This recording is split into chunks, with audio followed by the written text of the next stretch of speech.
Anyway, it's about knowing They yourself. have the courage and the confidence to go out and engage with people and talk to strangers and knock on doors. I mean, that they're takes getting a lot used. of courage. They're getting used by those people that run those companies because that's like they're certainly not getting. It's not an equal exchange of energy. And that's Galambos's version of profit. That's his definition: equal exchange of energy without violating volition. It's a mutual exchange of satisfaction without violating someone's volition. That's it. It's very simple.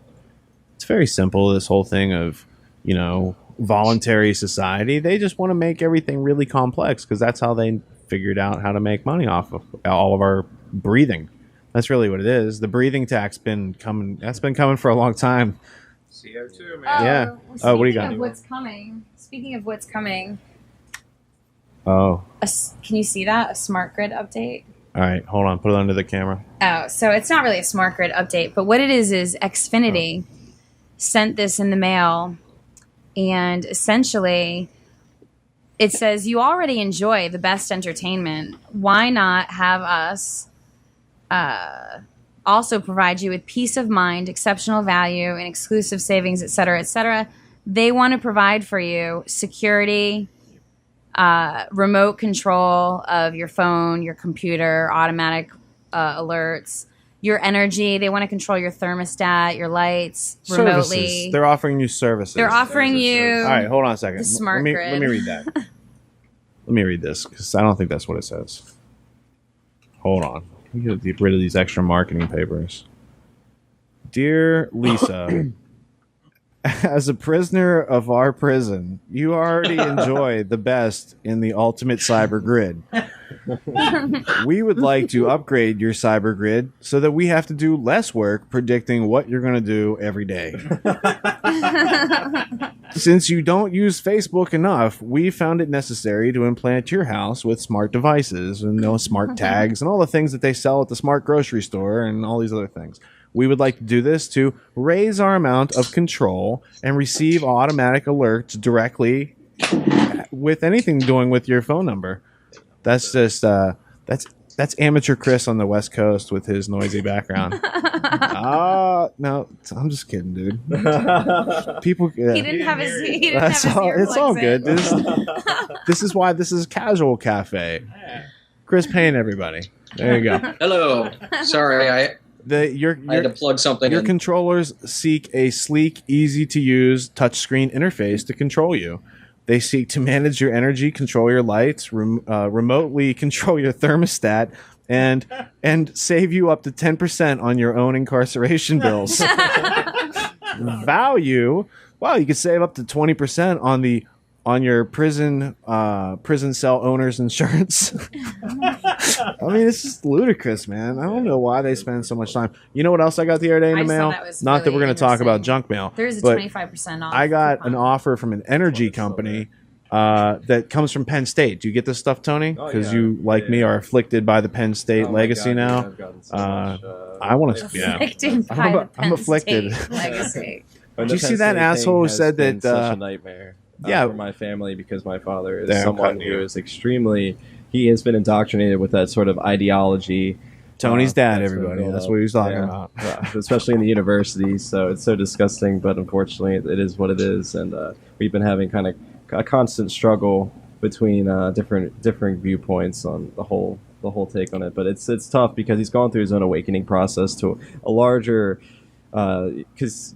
It's causing civil war in Pennsylvania. People's identities are attached completely to the qualities of Penn State. Family against family, to their right? Football teams, to their colleges. Father against all the son. qualities that are relational to everyone, is seen in this great institution called Penn State, and especially embodied in Joe Paterno as this apotheosis of these qualities, of charity and pride and honor and all these different things. And that's sadly where my father gets a lot of his justification. And that's unfortunately, he's one of thousands, it seems, because it is what, it's. It's an affliction. It's the plague of our age. It's causing civil war.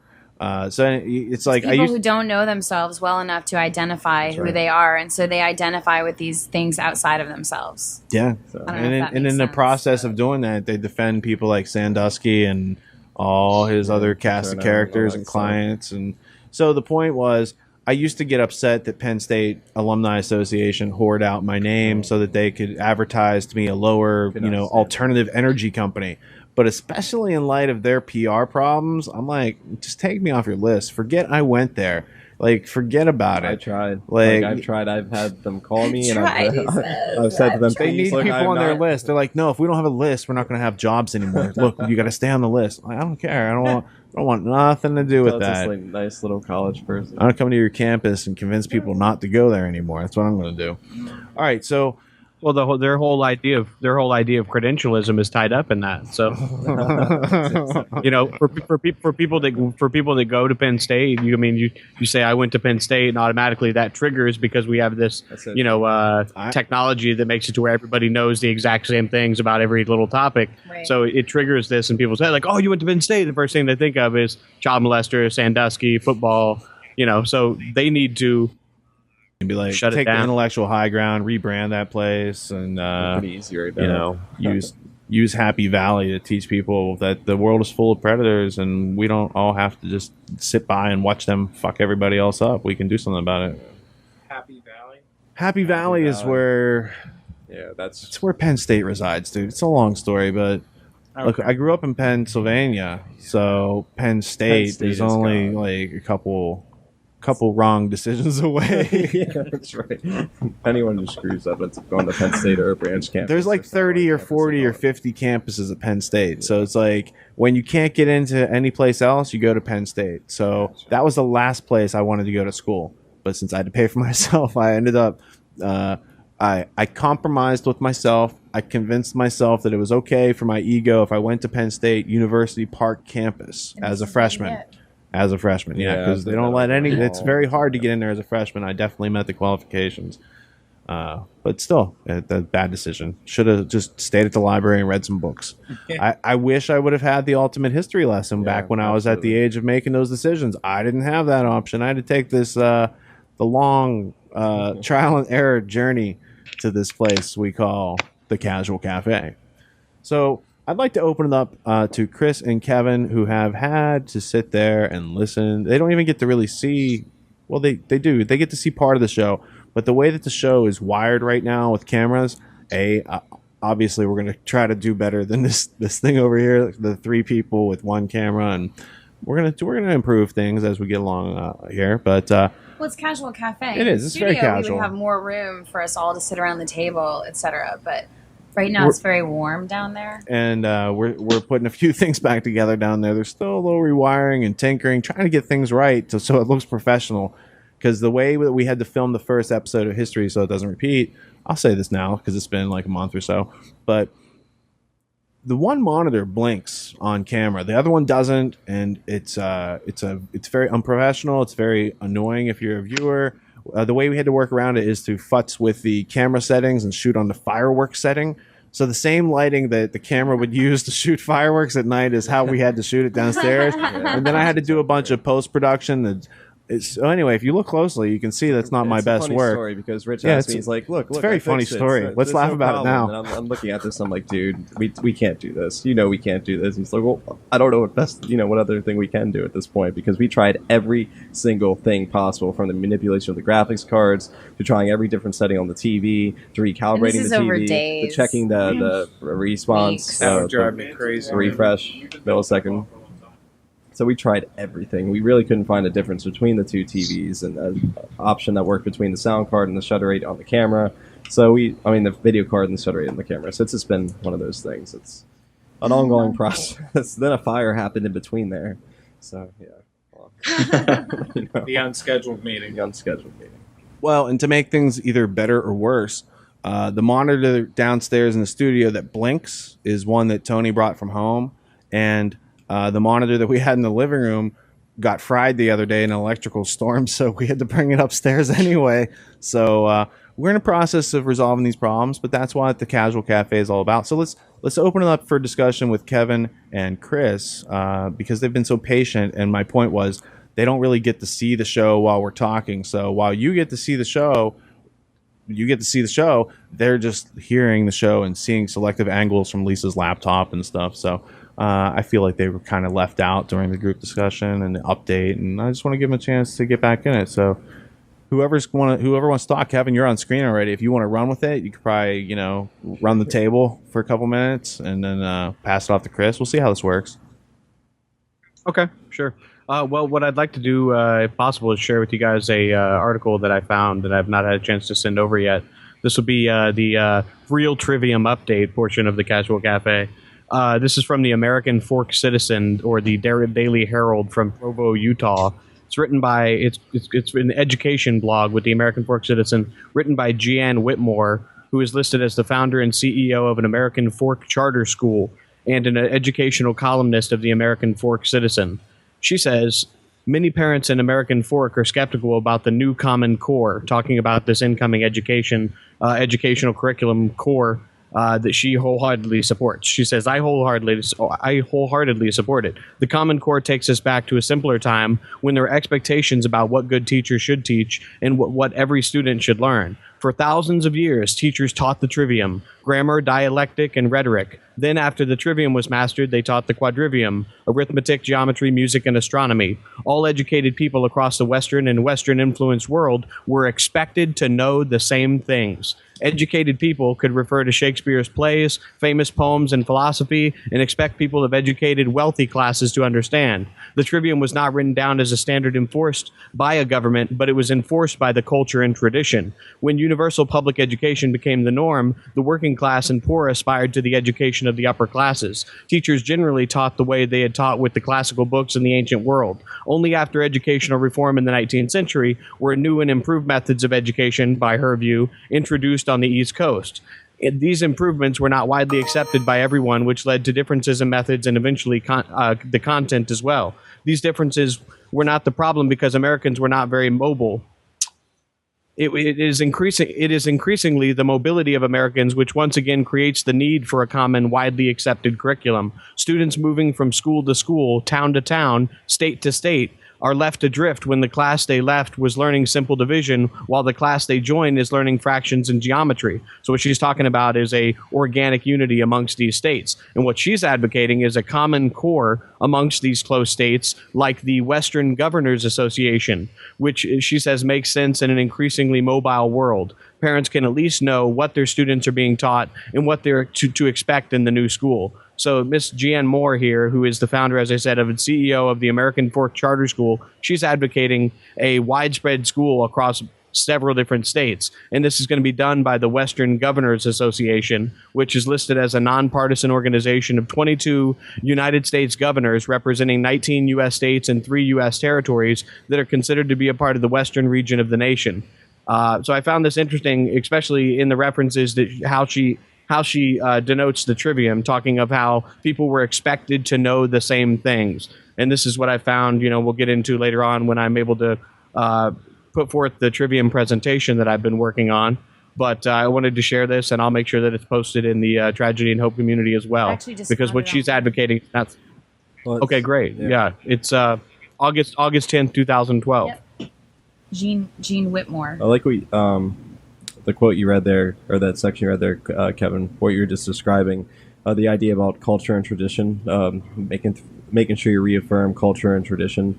That was something that when I was reading through Immanuel Kant recently, I was going into pretty much how they were trying to reaffirm that same culture and tradition especially of the different religions that were still prevalent at that time, to give a rational justification for such things. So it's funny how the idea that, German idealism out of the 17th and 18th centuries led up into the scientific technocracy formalization in the 19th century, leading into what happened in the 20th century. But education still starts the foundations for essentially this compartmentalization. So I'm really, really excited to hear your presentation, especially now it's had a lot of time to, get organized and formulated. So.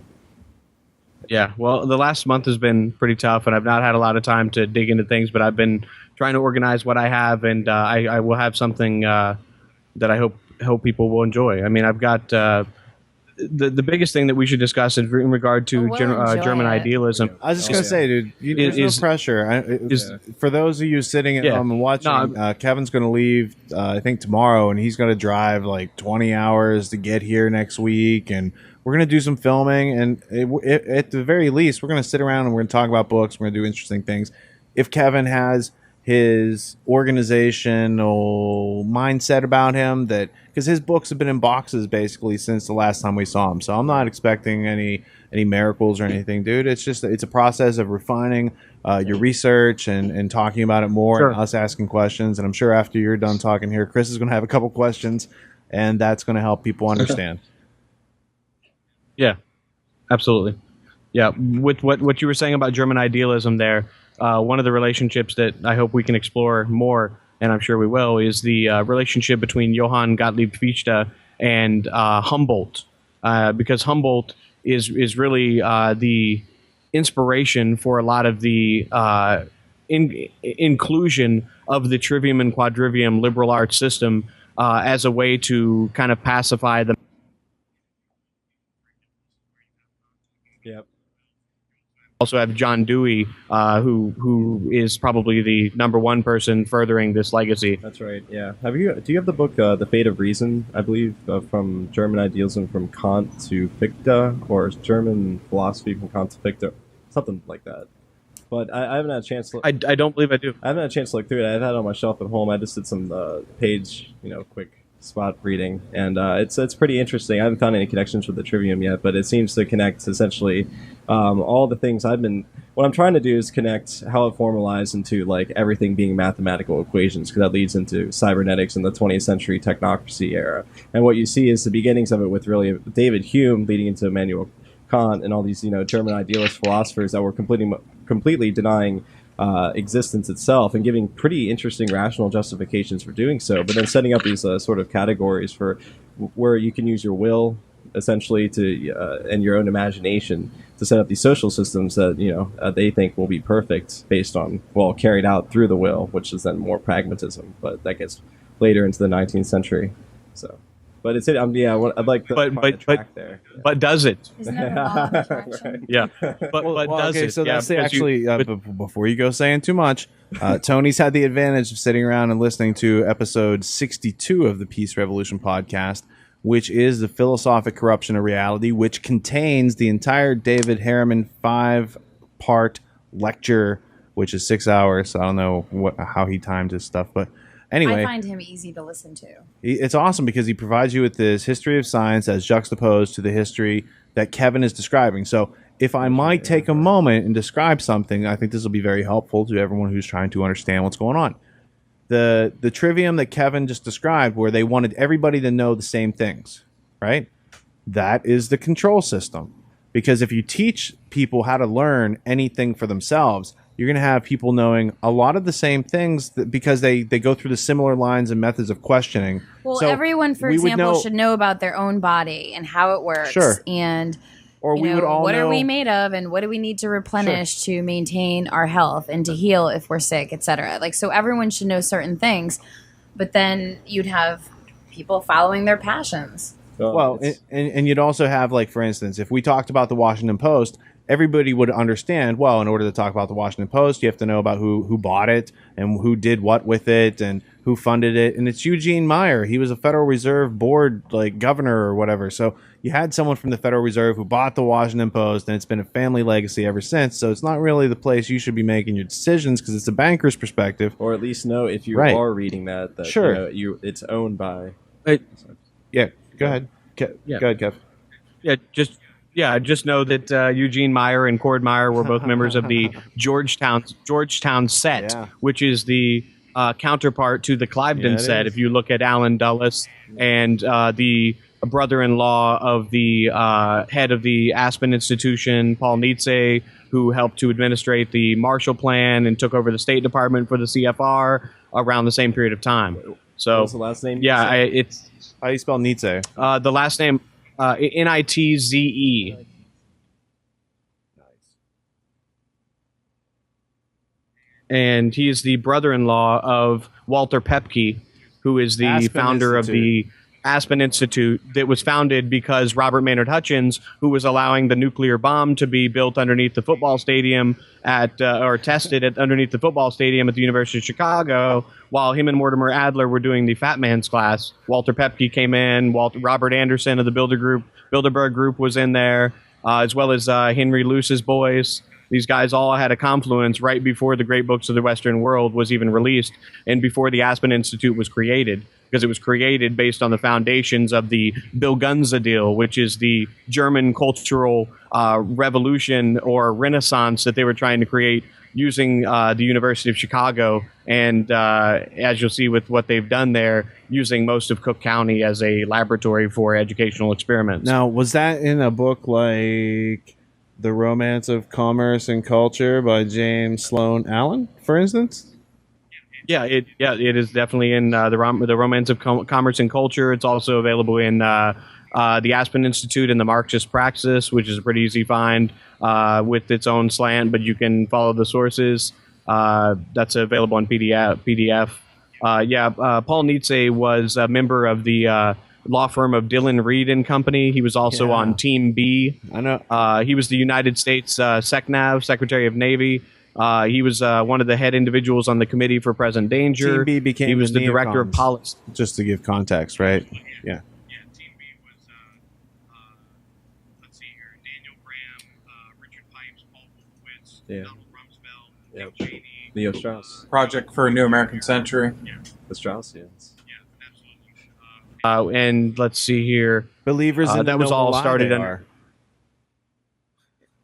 And they would be believers in the noble lie, studying under whom at the University of Chicago, who was let in by Robert Maynard Hutchins, Leo Strauss, right? Richard Pearl. This is where Bob Dole's chief of staff came out and said that these guys were writing their doctoral theses on the destruction of the United States using false flag events. He kind of fell off the face of the earth. I don't know what happened to that guy, but he was for a while Bob Dole's chief of staff. Stanley, I can't remember his last name at the time. I don't remember Stanley. But yeah. So, I don't remember Stanley's name either. It's all right. Yeah, you know who I'm talking about, though, right? Yeah. Not the comic book guy. You can find it. That's Stanley. That's a confluence. Yeah, not Stan Lee. Stanley somebody. Like, I can probably find it with a good search here. Stanley Bob Dole. Got the media, got the army, got banking, all coalescing in one. Stanley Hilton.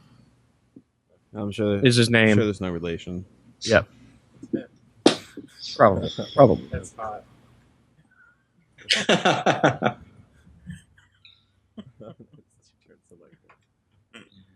Turn the mic on him. All right, so Cody had this book that he brought with him where he had some interesting quotes. And I think you would find it of great value, Kevin. It's called Philosophy and Myth in Karl Marx by Robert Tucker of Cambridge University Press. It's about his early years, his earlier writings. Now, none of us are fans of Karl Marx. However, we can discount the messenger and see if there's any validity to the patterns he's observing and dismiss them as arbitrary or recognize them as substantial. All right, so here's an interesting passage stating, there is a peaceful solution called the Peace Revolution. Now let's take back America. There's a war and we're in it. I know we can win it, so let's take back America. There was a dream, so believe it and get ready to receive it. Now let's take back America.